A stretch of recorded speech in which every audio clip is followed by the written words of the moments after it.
Nome e data de nascimento. Norberto Schmegel, é com L, Norberto, 1943, 16 de janeiro. Local de nascimento. Rio Bonito. Nome dos pais. Walter Schmegel e Ida Schmegel. Quantos irmãos? Nós éramos 6 irmãos. 2 falecidos agora, né? O Udo, O Udo e e o o Raimundo. Que atividades profissionais teu pai exerceu? Ele, quando casou, ele foi para a agricultura. E na agricultura não deu certo para ele, que nunca trabalhou na lavoura, né? Aí ele trocou o terreno, o cunhado dele, o Alfredo Redo, que era dono de ferraria no centro da cidade, né? E ele trocou o terreno pela ferraria. E lá ele ficou até os últimos dias da vida dele tocando a ferraria, né? Nessa ferraria ele tinha, assim, que tipo de serviço ele fazia para a comunidade? A maioria dos serviços era carroça, grades para gradear a terra, era com os dentes, né? Serviço bruto, era serviço bruto mesmo, né? Para esquentar o ferro era pedalado no pé, não tinha parte elétrica ainda, né? Depois ele foi melhorando, a solda era feita tudo no fogo. E que ano mais ou menos que ele começou com a ferraria? A ferraria, isso foi, eu já vou te dizer, tinha 7 anos, 6 para 7 anos. Daí foi 43, 49 para 50, por ali assim. Lá ele...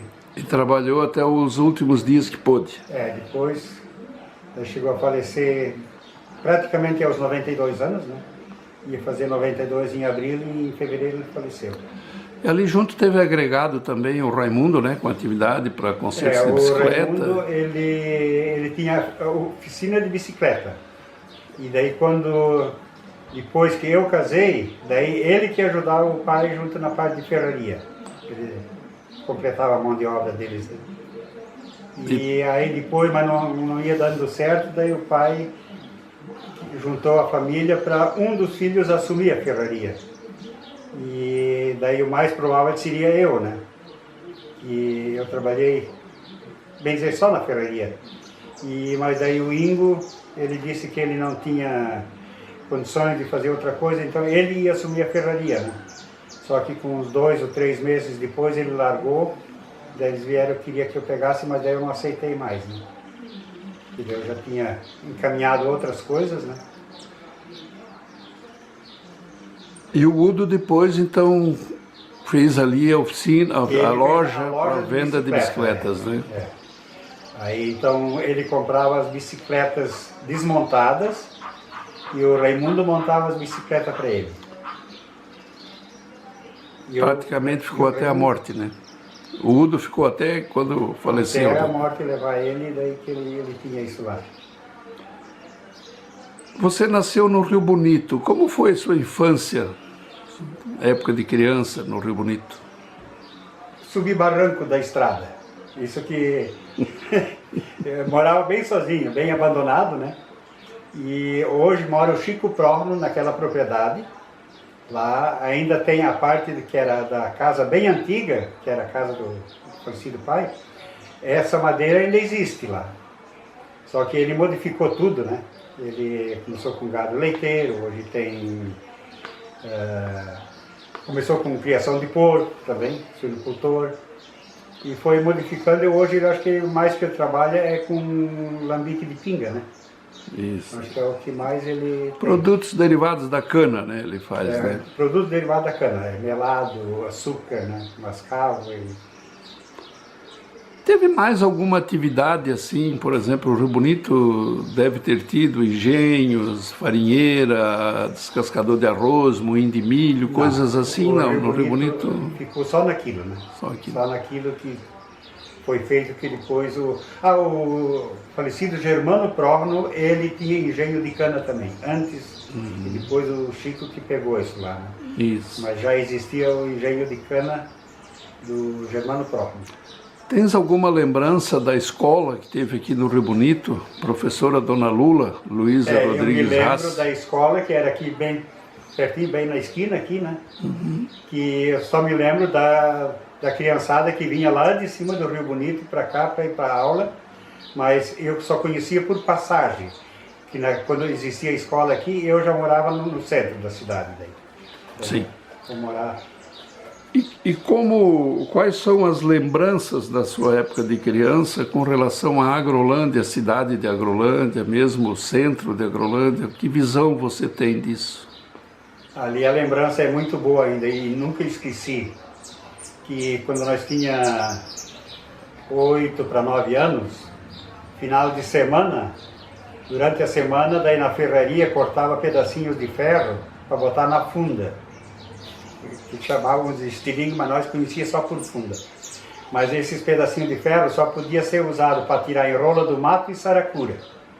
E outro passarinho não podia tirar. E daí domingos de manhã era a saída. Nós éramos 3, 4 que saía e ia para os interior para procurar passarinho para caçar, né? Só que daí depois cheguei nos 10 anos, 10 para 11 anos, aí começou o futebol infanto-juvenil, infantil, e daí eu comecei a me meter com bola. E depois daí larguei também da caçada, ninguém foi mais, daí praticamente era só esporte. Final de semana nós brincava com bola, né? Isso era sagrado, né? E como foi sua época de exército? Você serviu o exército, né? Eu servi exército, Lá tem uma lembrança que não é muito boa. O mais tudo certinho, só que em 62, quando eu estive no exército, era estado de plebiscito. E no estado de plebiscito, quando foi um dia de manhã, que eu era chefe de cozinha, eu era responsável por todo o mantimento que se usava na cozinha, eu era responsável. E era pelas 6:30 da manhã, era época de inverno, que é ainda mais escuro, né? Apareceu 5 aviões caça de Canoas do Rio Grande do Sul e vieram rasante por cima do quartel, mas por causa do estado de plebiscito já tinha um pelotão que estava postado com armas dentro do quartel e outro pelotão, esse que estava postado lá no aeroporto antigo, não esse de hoje, né? E quando apareceu aquele avião, daí tinha os oficiais e sargentos, pessoal de serviço. Esse sempre, porque eles fazem o plantão, eles têm que virar às 24 horas, né? E quando chegou, cadê os oficiais? E a padaria do forno era tocado com caldeira, mas ele era alto do chão. E quando fomos perceber, sumiu todo mundo, nós fomos de atrás para ver o que tinha acontecido e o pessoal estava tudo enfiado debaixo daquela plataforma da padaria. E aí a lembrança boa que eu não tenho, as ameaças que nós recebemos se nós abríssemos o bico. Isso aí eu nunca esqueço, que a ameaça foi violenta e também ninguém conseguiu abrir a boca para nada. Tinha que ficar quieto, né? E depois disso, em 63, já foi aliviando um pouco, mas em 64 daí surgiu a Revolução, mas daí já não estava mais no exército, né? Eu dei embaixo daí em dezembro de 62, né? Você teve uma atividade esportiva também na época do exército? Quando eu estava 60 dias dentro do quartel, aí um dia desses existia um Nelson Schweda, aqui da agronômica, esse era sargento. E tinha um jogador chamado Dante, que ele já era profissional do Guarani. E ele tinha um amigo dele, o Lisiário Melo, morava em Pouso Redondo, mas nós se criamos junto aqui, em Agrolândia. Na época ainda era Trombudo Alto, né? E quando foi um certo momento lá, apareceu o sargento Nelson e disse: escuta, você joga futebol? Não, eu jogo futebol, mas jogas aonde? Na Floresta de Agrolândia. Daí já passou para Agrolândia, né? Uhum. Aí ele disse: ó, tu está convocado que hoje à tarde, às 3 horas da tarde, você tem que vir lá no vestiário do Guarani e vamos fazer um teste contigo. E eu fui. Eu fui fazer o teste com eles lá e logo ingressei. Aquele cargo que eu tinha de ser responsável pela cozinha, Isso era uma mera opção que eles fizeram comigo, mas quem praticamente fazia todo esse serviço era Engelbert Cross. Esse era meu secretário. Nunca ninguém teve um secretário lá. Mas porque eu saía os treinamentos durante a semana, terça, quarta, quinta, sextas, sábados daí não tinha, mas daí jogos eram aos domingos, né? E com isso eu consegui jogar o futebol e fiquei lá. E não segui a carreira profissional porque os pais não assinaram a transferência do Guarani para o Metropole Criciúma, isso em 62. Viemos com os dirigentes do Metropole e do Guarani, eu tinha 19 anos, maioridade era 21, né? E daí os pais não assinaram para deixar eu seguir a carreira, né? Também nunca recriminei eles, devido a eles não ter assinado, ele não sabia também se ia dar certo ou não ia dar certo, né? Mas eu cheguei a conhecer um grande elenco de profissionais que estavam na faixa dos 25, 26 anos. Por exemplo, Tenente do São Paulo, Valdomiro do Inter, Calita do Inter, do Botafogo, lá, o Carbone. Esses eram todos jogadores do Metropole Criciúma. Esses eu cheguei a conhecer lá e não sei qual o motivo, mas eles estavam interessados no meu passe, né? Mas os pais não assinaram. Faz parte, é da vida, né? Isso é da vida, mas nunca recriminei eles por não ter assinado para eu seguir a carreira, né?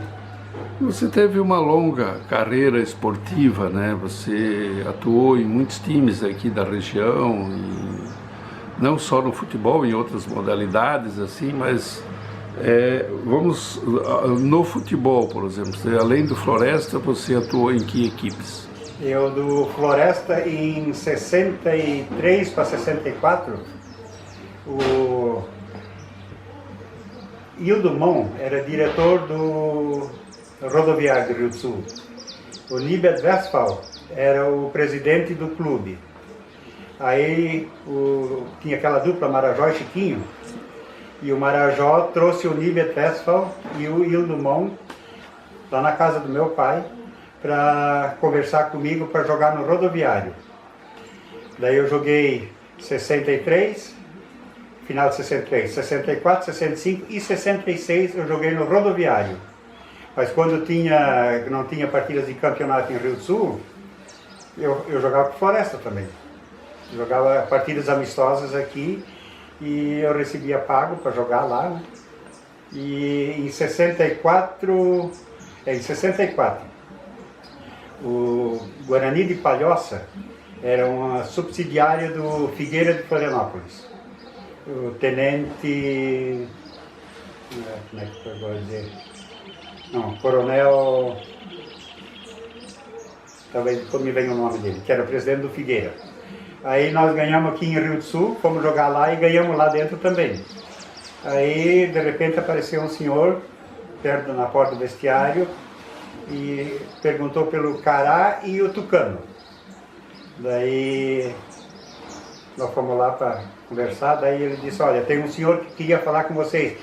Depois que vocês tomar banho, trocar de roupa, vocês podiam atender?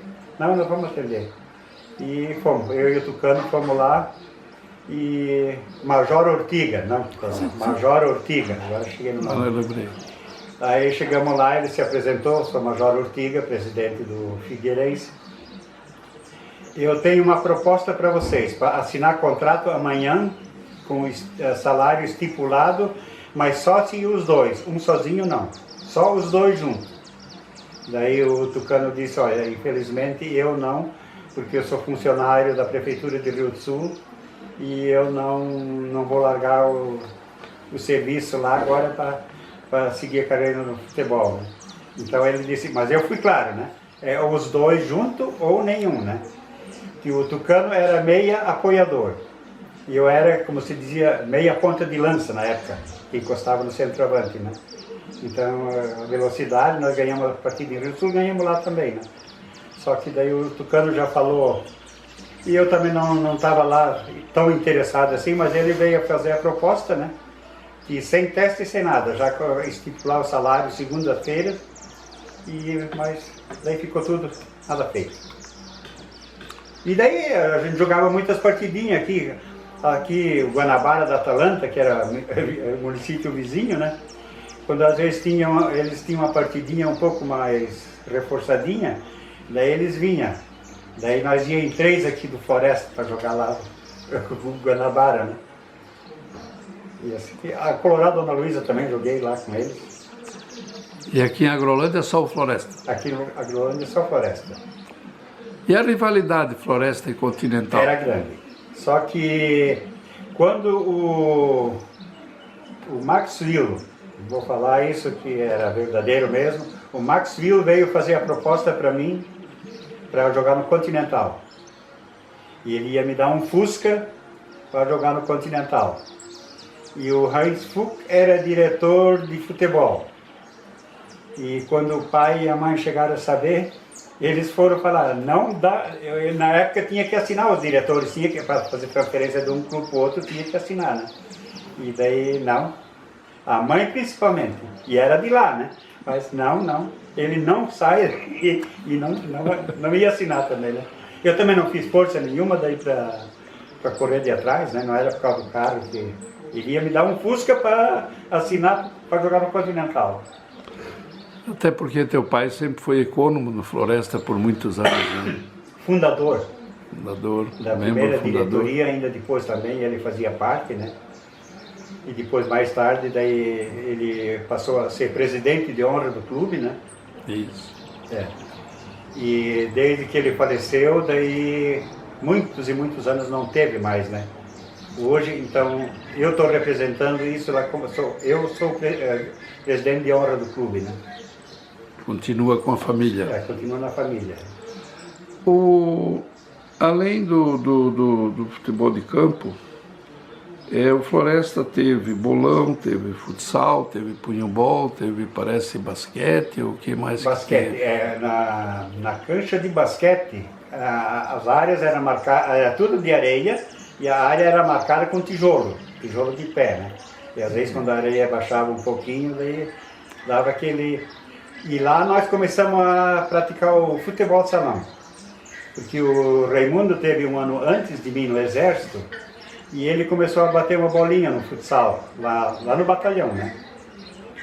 E quando eu fui, eu fiz a mesma coisa. No começo, as primeiras 2 semanas, daí eu fazia parte da preparação física. Então podia escolher uma modalidade que queria participar, né? Aí então eu fui para o futebol de salão.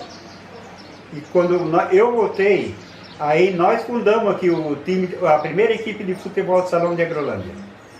Que era 4 irmãos, o Udo era uma criancinha ainda, pequenininho, o Taquara, o Lando Ant e o Ralph Hadley. Esses os primeiros caras que começaram aqui o futebol de salão, né? O Ralph era goleiro, né? O Ralph era o goleiro. E depois entrou o Guintabal, mais tarde aí o Lando Suica, e foi aumentando, mas isso com mais tempo depois, né? E o goleiro sensação do futebol de salão aqui hoje, que eu ainda sempre me lembro, até veio me visitar esses dias, o Ludovico, aquele... Lauri Alves Paz. Isso, bem ele mesmo, né? Esse era baixinho, mas era um gato, né? Daí surgiu o primeiro campeonato de Agrolândia, futsal. Os 3 primeiros anos nós ficamos campeão. Daí, no ano seguinte, foi a Juventude, se não me engano, ou Continental. Eu não tenho lembrança agora disso. Acho que foi a Juventude. Daí eles montaram uma equipe. Tem a Juventude e o Continental também foi por ali. Eu não lembro exatamente mas o eu ano. Acho que foi a Juventude. Eles montaram uma equipe muito forte. Foram por Brejeiros depois. Mas daí eles ficaram campeão e nós voltamos a melhorar a nossa equipe de novo e ficamos 3 anos seguidos de novo. E depois, daí o Ingo e o Raimundo já fazia mais tempo, já que não jogavam mais, né? Esses nos títulos do campeonato aqui de Agrolândia, eles já nem jogavam mais, né? Depois só o Udo, né? O Udo entrou depois também. Além dos campeonatos municipais, né, de futebol de salão, né, eu lembro também que a equipe do Juventude, né, Eles foram os primeiros a participar dos brejeiros em 78, acabaram ficando em terceiro lugar, né, onde já estava o Jorge, o Juarez, né, o Juca. Eu acho que até o Neto não estava junto. O Neto acho que foi em 81, a primeira vez. Pode ser, pode ser. E, então, esse pessoal foi os precursores, né, do torneio de verão, representando o município de Agrolândia. E o Juventude também fazia time de voleibol também, né? Eu fiz parte também. Que nem... Além do futebol de salão, daí nós tinha também o punho-bol. Isso. E o punho-bol do Floresta, como começou? O punho-bol, existia para jogar, fazer amistoso, era tudo só, ou Joinville ou Blumenau, por perto que não tinha. Aí eram os antigos, Raimundo Suica, Rolando Suica, Heinz Fuch, o Hans Wolf, Arthur Feldmann. Essa turma, esses estavam praticando o punho-bol. E aí nós, de repente, daí o Preguinho, eu e o Raul Suica. O Raul acho que entrou um pouco mais tarde depois do que nós. Daí esses, nós entramos junto e daí os outros já ficaram de fora, né? Mas aí chegou a ser assim, já formar uma equipezinha melhorzinha. Daí o Arnildo, que o Arnildo até foi convocado naquela época para a seleção brasileira, né? Mas aí ele não quis ir, era ele sozinho. Mas do punho-bol, tem depois que começamos o estadual. Quando começou o estadual de punho-bol, nós saímos muito bem, mas o mais importante era nos jogos abertos. Só que as duas primeiras participações nós ficamos com medalha de prata. E a terceira participação, por causa de um rolo político que houve aqui dentro do município, daí 3 titulares se abstiveram de não ir, não participar. Mas nós fomos assim mesmo, jogamos com, até posso falar o nome dele, o Wilson Stanque, que era o batedor oficial, né? E nós chegamos, a medalha que até eu mais honrei até hoje foi a de bronze. Que essa de bronze que foi não foi uma intriga direta, é uma oposição que eles quiseram fazer, não sei porquê. E nós dissemos que nós vamos e fomos e conseguimos. E depois, dali para frente, também depois um e outro já foram desistindo também, né? E aquela geração nova que estava prometendo, esses daí não conseguiram mais segurar e nem tocar para frente. O Floresta teve uma época que teve equipe aqui praticamente profissional, muitos jogadores de fora, né? Você participou dessa época? É, um semiprofissionalismo, né? Onde Continental também tinha, era uma rivalidade muito grande, né? Muito grande. O que você tem assim a contar desses clássicos, das pequenas brigas, confusões, discussões, como é que foi isso? Eu assim, de enguiço mesmo, eu tive um, mas para defender o Wilson Roller. O Wilson Roller era nosso lateral direito. E ele, quando ele não podia, daí tinha aquele boca de burro, que ele chamava o Ivo Rassweiler. Ele marcava ele e daí sempre se enguiçava, daí provocava ele, né? E quando foi uma hora dessa, daí o Wilson Roller entrou meio feio lá e daí a briga estava feita, né? Mas daí chegou assim, foi num ponto e era partida amistosa. Daí quando chegamos no vestiário, o Guido Bauer não era manso, o Baiano também não era manso, eles tinham o bichinho na pasta, né? E daí vieram, e daí chegou os meus primos lá, os Cedel. Chegaram lá e porque nós vamos pegar ele, nós vamos quebrar a cara dele, não sei o que, e daí eu disse, olha, vocês não vão quebrar a cara de ninguém. Nós saímos, rodeamos o Wilson Roller. Ó, quem botar a mão aqui, mostrou uma ferramenta lá mais feia, né? Daí eles ficaram recuados e diziam, nós vamos lá no botequim, nós vamos tomar cerveja e não queremos isso, não vem lá provocar porque não vai prestar, né? E por sorte, então, naquele indício que deu ali durante no vestiário, no campo primeiro e no vestiário depois, fomos lá, tomamos cerveja, o pessoal que estava lá dentro, que nem tinha visto o que tinha acontecido, ficaram tomando cerveja lá também, e o pessoal do indício deles, por sorte, não veio lá nem no botequim, né? E nós tomamos a nossa cervejinha e íamos embora, né? Mas assim, indício mesmo, o Continental, eu mesmo não tive nenhum assim de dizer que coisa é feia mesmo, né? A maioria ficou na parte esportiva, né? Ah, sim, sim. Construção do campo do Floresta, tu tens algum conhecimento dessa história? Não, eu só sei que foi feito tudo a braço mesmo, né? Braço, carrinha de mão.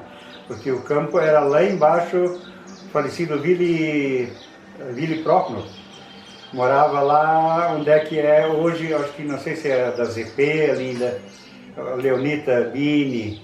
Sim. Acho que o Bini Wilson Vil, por lá aí. tinha o campo de futebol. E nesse campo eu cheguei a jogar com os filhos do Willy Prochnow, o Ralph e o Egon Prochnow. Daí nós se juntava lá e fazíamos umas peladinhas, né? Mas aí o falecido pai sempre contava que eles, no final de semana, eles trabalhavam com pá, enxadão, e tirando o barranco, tudo a muque, e para ir levar para baixo para ir porque na verdade ainda o campo tem 1 metro de queda, que eles não fizeram dentro do nível, né? E nunca foi refeito aquilo. A parte de cima é 1 metro mais alto do que a parte da trave de baixo, né? Daí eles lutaram muito para conseguir, mas fizeram, né? E ficou com uma boa drenagem, né? Ah, sim, sim. A drenagem é ótima, né?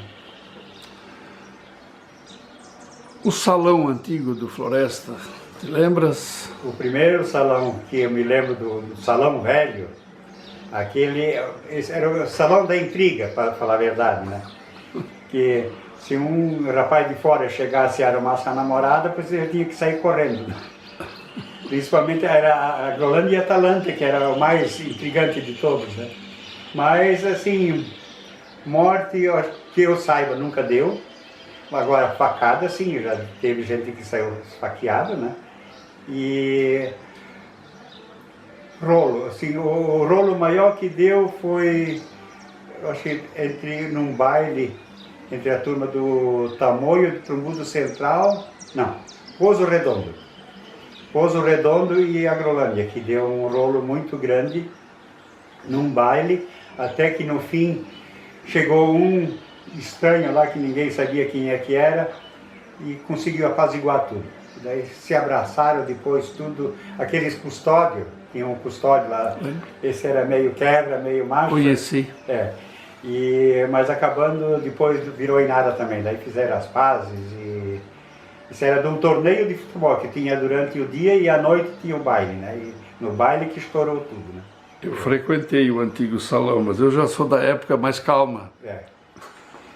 Tinha, eu até o salão velho, eu trabalhei, o pai já era autônomo, cuidava do botequim, e muitas vezes eu trabalhava de garçom, quando faltava gente para trabalhar, e daí era uma promoção meio grande, faltava gente, e eu ia trabalhar de garçom. Naquela época não levava tão a sério, né, que quando se era de menor ainda, que podia trabalhar ou não trabalhar, né? Na época havia os bailes de reis e bailes de rainhas. Como é que funcionava isso? Quando era baile de rainha, uma época fazia a rainha separada e os reis também separados, né? Mas daí eles viram que não funcionava muito bem, daí depois juntava rei e rainha tudo na mesma festa, né? Então a saída era de manhã, ia na casa do rei e rainha, que daí uma vez era buscado no rei, que era fevereiro, maio e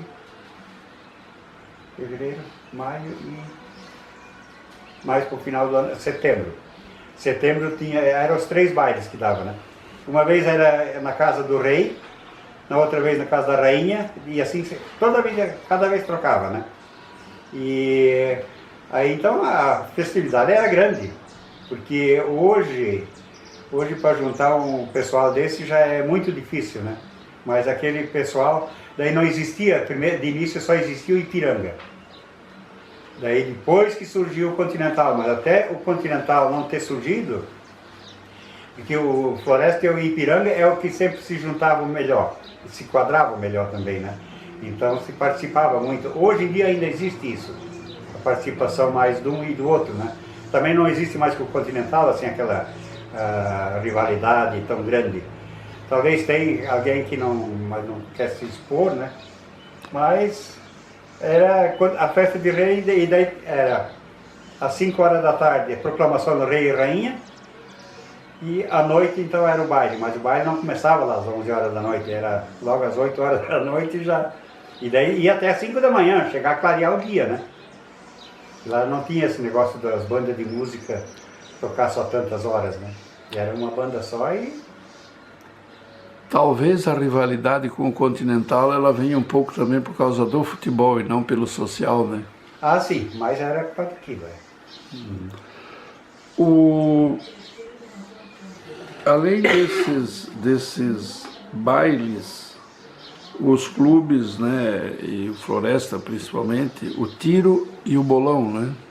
Era tiro mesmo com o Techem, que a gente chamava a arma, né? Bala de verdade. A bala de verdade, né? E tinha no stand de tiro, no fundo eles tinham tipo de uma plataforma, que a bala batia lá, ele chicoteava e ia para baixo, ficava lá dentro, né? E muitas vezes conseguia recuperar muitas, quer dizer, só o chumbo mesmo, né? Mas nunca se aproveitava mais, né? Mas era muito bem, o Afonso Provno, falecido, esse tinha o terreno dele acima do stand de tiro.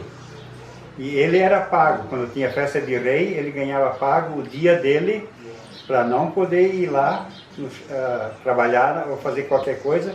Ele era pago para ficar em casa por causa dos tiros que ia sair. Né? Segurança, né? Segurança, é.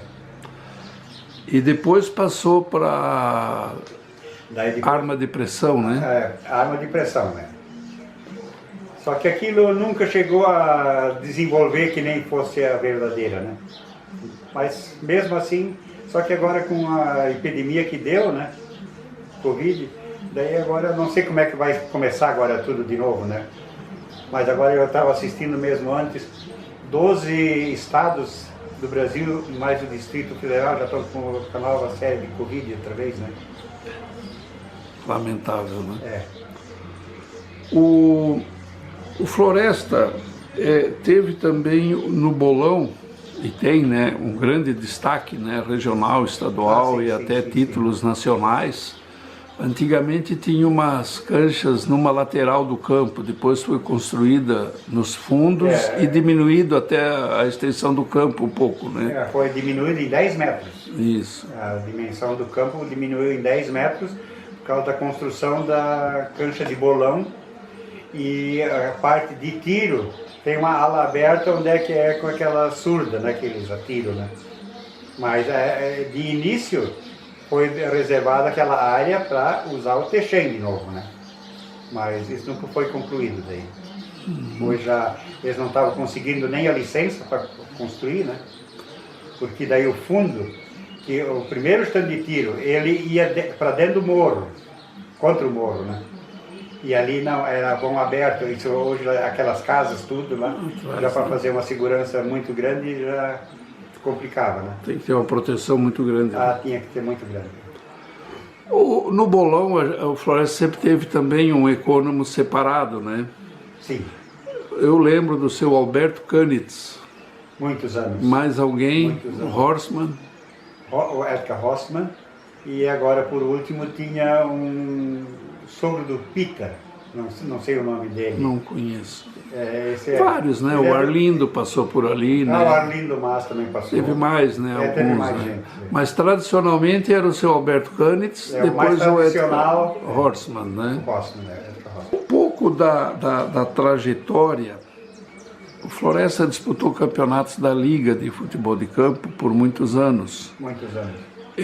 O Floresta teve títulos da Liga? Vice-campeão.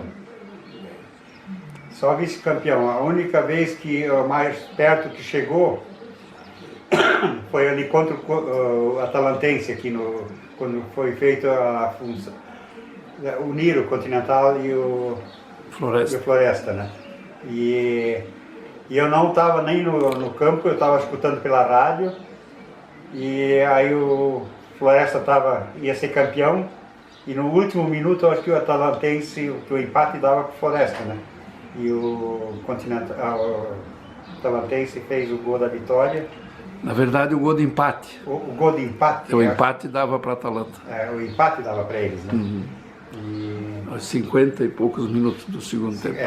Floresta participou, por exemplo, só de campeonatos da Liga, né? Outras competições não, né? Daí só locais, Liga, né? Só da Liga, né? Tá. Outra coisa, o seu pai, além de econômico, ele foi também atleta, né? Atleta. De futebol de campo, de bolão. O bolão ele praticava por esporte mesmo, né? Não para competição assim. Né? Agora, o futebol, naquela época não existia campeonato. Só que existia as partidas amistosas, isso enchia o estádio. Isso aí dava muita gente, né? Eu sei que o tio Ari Schmegel, que era o sogro do Embuchada, esse eu ainda vi jogar nos veteranos, mas do Tigre. Esse eu fui assistir, era criancinha, né? O pai já não, né? Mas o tio Ari, esse eu ainda cheguei, e eu sempre dizia que eu tinha um estilo mais ou menos dele. Mas o apelido que eu peguei foi por causa de um jogador em Rio do Sul. Se não me engano, eu não tenho certeza, mas eu acho que era o Juraci Dalfogo. Ele chamava Cará, lá em Rio do Sul, jogava no Concórdia. E por causa dele, o Arlindo Westphal, que era dentista antigamente aqui em Agrolândia, quando ele me conheceu assim, daí ele disse, esse é o Cará. Esse é o Cará de Rio do Sul. O estilo é galeguinho assim também, né? e ficou até hoje. Muitas vezes tem gente que chega aqui, não me conhece por nome, mas por apelido todo mundo conhece, né? Já encontrei muitos desportistas aí em outras regiões aí que falam de você. Pergunta, e o Cará, como é que tá lá? Quer dizer, te conhecem pelo futebol, né? Pelo esporte. Pelo futebol, né? Hoje, que nem a Atalanta. Atalanta, aqueles mais antigos que ainda existem lá, todos eles, quando eu chego lá na loja, lá no Neto, eles me conhecem por causa do tempo do futebol, que eu jogava futebol. Aí pergunta, e ainda joga futebol? Aí não dá, né? Eu lembro meu falecido tio Paulo Esser, ele jogava em Atalanta, teu pai, eles se enfrentaram, né? Assim, sim. Quando o campo em Atalanta era ali do lado, quando a gente chega na cidade, à esquerda já, onde tem o Valmor Chiquete, ali tem a loja e coisa ali, aquele plano até lá onde há Cravil, ali dentro era o campo, antigamente. Esse meu tio, ele jogava lá, ele contava, ele disse, ali nós se enfrentamos, e um dia ele contou para mim que jogou contra o seu Walter, contra a turma do Floresta lá, eles jogavam contra. O legado dos seus pais para vocês da família e para a comunidade, assim, o que eles deixaram, por exemplo, o que você pode comentar sobre a vida deles na comunidade? Para mim, foi um grande exemplo até para a comunidade, né? Porque eu não sei, dissesse assim, ele desprezou alguém por isso, por algum motivo político, social, coisa assim. Isso a única coisa que naquela vez, para não jogar no Continental, ele não ia assinar, né? Ou pediu para o Heinz-Fuchs não assinar. Mas assim, e deixou os filhos, acho que tudo bem encaminhado, né? Que, você sabe, nós éramos 6 irmãos, os primeiros 4 não tinha como estudar, daí os 2 mais novos, então esses foram estudar, né? Então a irmã virou professora e o Udo era formado em contabilidade, né? Mas nem por isso que os mais velhos se queixaram da vida, porque o pai deixou todos eles bem. Deu incentivo no que quisesse começar, né? A única coisa que não deu certo foi que a ferraria, que era para ser para mim, mas daí o outro queria e aí eu depois não peguei mais de volta, né? Porque daí eu já tinha encaminhado. Porque quando eu casei, eu trabalhei 12 anos em firma. Mas depois, nesses 12 anos, eu já comecei a querer me virar diferente. Eu nunca era assim, trabalhar na roça com a mãe, lá buscar um tratinho, uma coisinha assim, mas senão era só ferraria, né? E eu não me enquadrava com o negócio da lavoura. Mas aí, quando era empregado, eu achei assim, vamos partir para outra coisa, né? Mas sabendo já que os filhos não estavam muito dedicados para ir para a lavoura, né? E tanto assim que também deu que, quando nós viemos de muda para cá, isso agora fazem 43 anos que eu moro aqui, e vim morar arrendado, uma casinha na praça, mas daí eu vim lá, mas só 2 anos depois de arrendado aqui que eu consegui negociar aqui e comprar, né? Mas o neto mais velho saiu com 17 anos de casa, ele não queria saber da roça de jeito nenhum, né? E o outro saiu com 16 anos. Esse só queria saber de estudar. Ele foi para Florianópolis no curso Barriga Verde, hoje eu acho que nem existe mais, né? No curso Barriga Verde, ficou um ano lá estudando para tentar uma faculdade, uma coisa assim. Só que daí ele, com o estudo dele, ele entrou num negócio da Fram. Tinha um concurso na Fram e tinha, acho que era 20 e poucos candidatos, mas só tinha uma vaga. Daí mas tinha que ter já o ginásio completo, né? Não, o segundo grau completo já tinha que ter, o segundo grau. E ele não tinha completo ainda. Daí ele perdeu a vaga, né? Mas tinha tirado o primeiro lugar. Daí no ano seguinte, daí ele estava formado, daí tinha a idade tudo certinho como eles queriam, daí ele foi de novo, daí era 42 candidatos e uma vaga só. E tirou aquela vaga de novo, né? Daí ele foi estudar no Senai em Blumenau, ficou 3 anos no Senai, daí ele veio para a Fram, para fazer o estágio na Fram, né?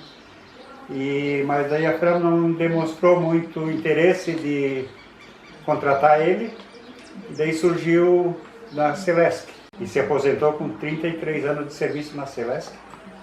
Mas nesse período ele estudou curso de Direito, né?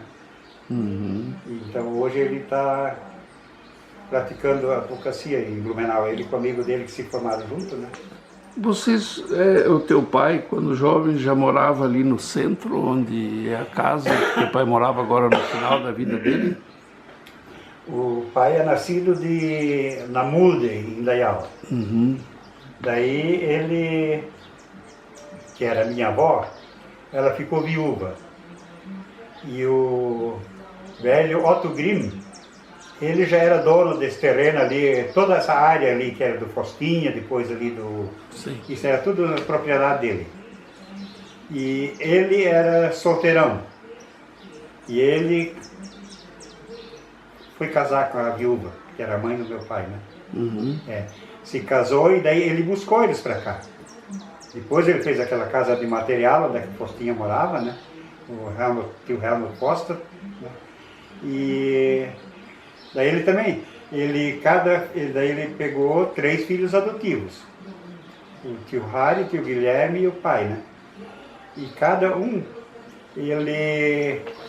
todos os 3 irmãos foram morar no Rio Bonito. E para cada um ele comprou um lote de terra, meio lote tinha que pagar de volta para ele e meio lote ele doava para os adotivos.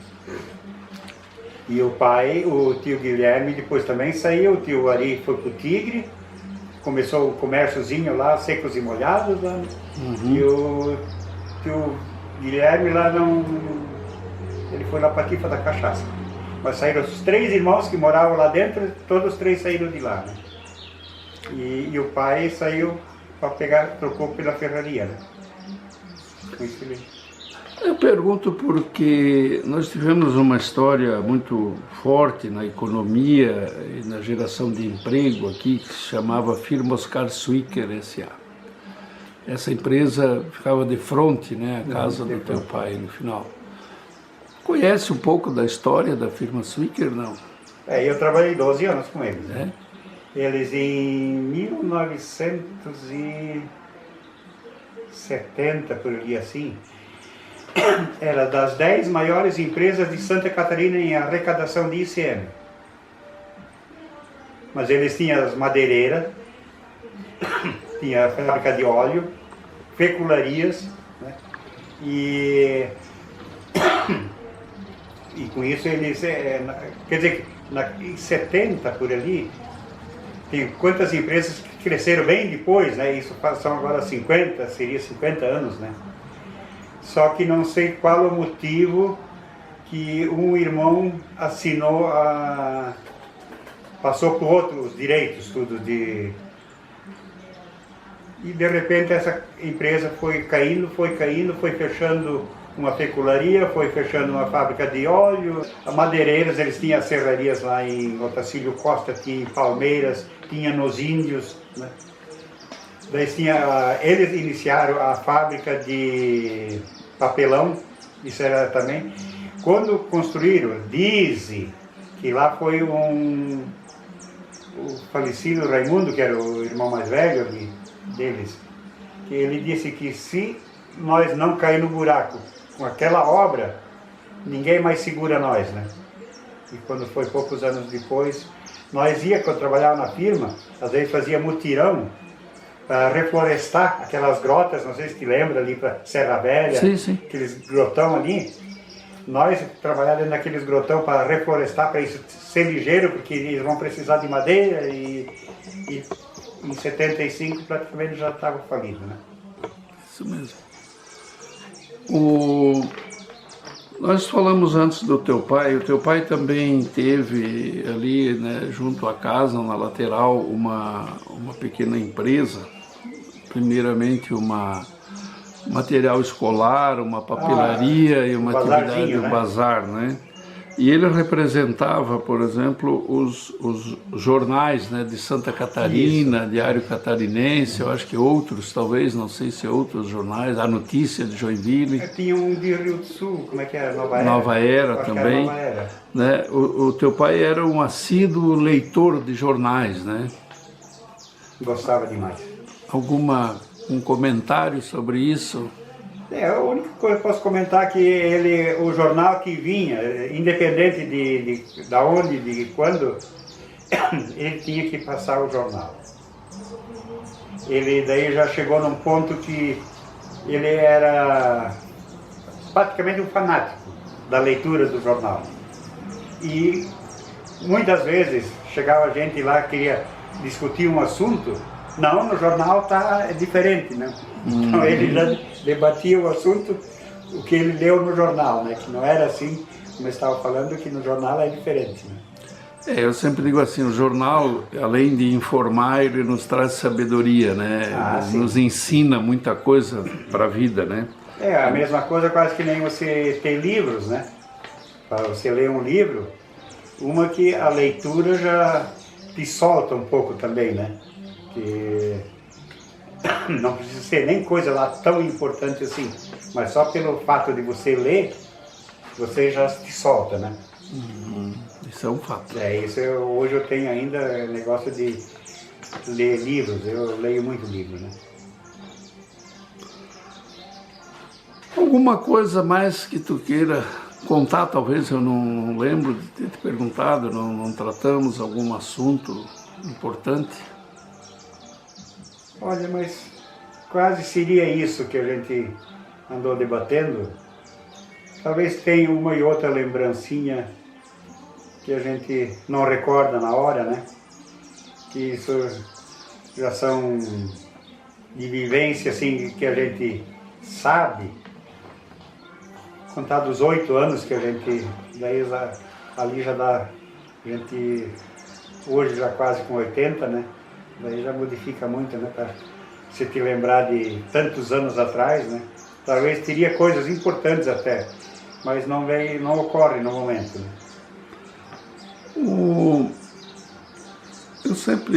Eu tenho algumas entrevistas já, né, com algumas pessoas, e uma pergunta que eu costumo fazer: que mensagem você teria que talvez daqui 40, 50 anos, que a gente não esteja mais aqui, mas nossos netos, bisnetos, né, pudessem nos ouvir, que mensagem você deixaria para eles, pensando no futuro? Olha, a mensagem acho que mais forte que eu teria para dar para alguém é se unir mais, conversar mais, para não chegar no ponto que qualquer troca de palavras já é um xingamento, já é uma ofensa, né? E vira para a violência, como a gente vê hoje em dia, quantas mortes estão acontecendo por não querer aceitar uma conversa ou um debate Então seria simplesmente assim, uma convivência mais em família, mais, para ser bem sincero, para ser mais humano, né? Valeu a pena a vida? Valeu. Por isso que a gente está vivo ainda e luta para viver mais um tempinho para frente, que valeu. Para mim valeu. Eu lhe agradeço pela atenção, pelas suas colocações e deixo a oportunidade ainda de mais alguma coisa que queira dizer. Olha, eu que agradeço para poder contribuir em alguma coisa também, né? E tantas coisas que uma grande parte, você que não vai escrever o livro, vai relatar muitas coisas, né? Então daqui a muitos e muitos anos, talvez um jovem vai ler, mas quem foi fulano de tal, o que ele fez, tudo será que é verdadeiro, né? Então a gente se sente honrado com poder participar e agradecer mais uma vez então.